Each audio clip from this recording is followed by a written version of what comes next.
네, 향후 글로벌 경기 모멘텀은 어디로 향할 것인가? 이 BS투자증권 투자전략부 홍순표 부장과 함께 말씀 나눠보겠습니다. 부장님 안녕하세요. 네, 안녕하세요. 예.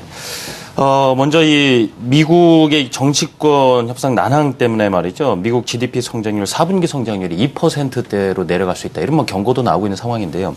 글로벌 경기 모멘텀 강화가 가능할까 여쭤보겠습니다.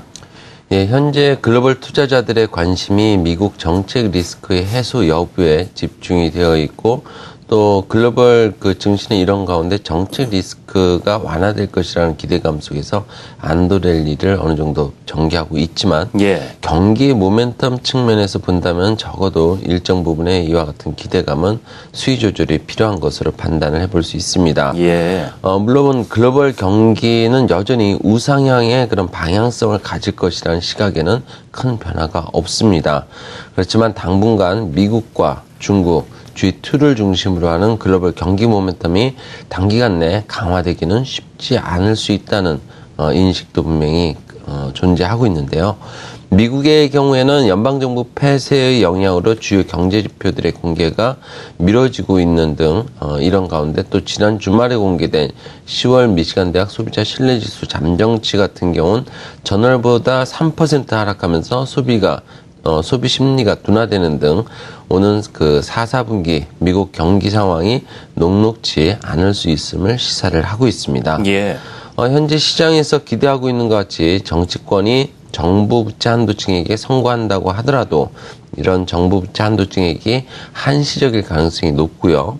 또 임시정부 폐쇄에 따른 영향력이 10월 고용지표를 비롯해서 주요 경제지표들의 결과에 반영될 것으로 예상된다는 점에서 글로벌 증시에 대한 미국 경기 모멘텀의 그런 약화 가능성을 배제할 수는 없을 전망입니다.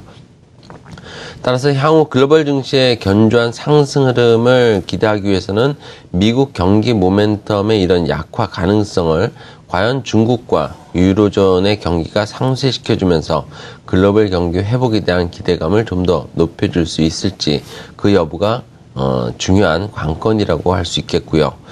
그렇지만 지난 주말에 예상보다 크게 부진한 결과를 공개한 중국의 9월 수출 동향을 고려를 한다면 중국과 유로존 경제가 현재 높은 불확실성에 노출되어 있는 미국 경기 모멘텀을 대신하기에는 아직까지는 좀 역부족인 측면이 분명히 존재하고 있다는 점도 눈여겨볼 필요가 있어 보입니다.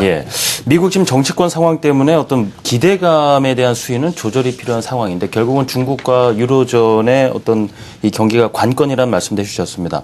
9월 무역 수지가 정말 말씀대로 기대 이하로 나오다 보니까 중국 경기의 모멘텀도 그럼 다시 좀 생각해 봐야 되는 것 아닌가 이런 우려가 나오고 있거든요. 어떻습니까? 예, 전반적으로 지난 9월 중국 수출 동향에는 일단 대외적인 수요 부분 글로벌 경기에 대한 인식이 담겨져 있기 때문에 상당히 좀 중요한 지표라고 볼 수 있겠는데요.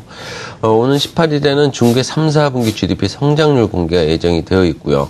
현재 시장에서의 컨센서스는 지난 2, 4분기의 7.5% 성장보다 0.3%포인트 정도 개선되었을 것으로 추정이 되고 있습니다. 그리고 이와 같은 중국의 경기 개선 정도가 올해 남은 기간 동안 이어질 수 있을지 가장 중요한 핵심 변수는 역시 대외 수요 부분이 얼마만큼 확충될 수 있을지 그 여부라고 할 수 있겠고요.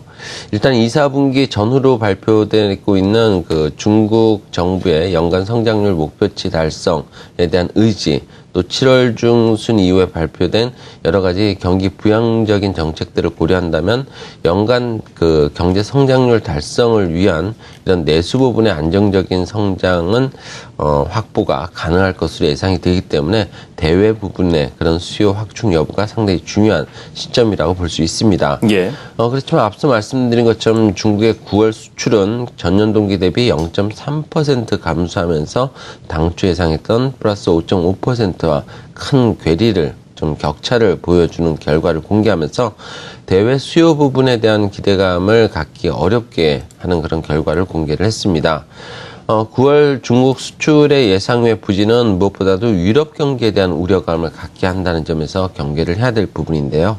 중국의 9월 수출이 전체 수출 비중의 15% 이상을 차지하는 유럽향 수출이 전년 대비해서 대략 18.6% 감소한 영향이었습니다.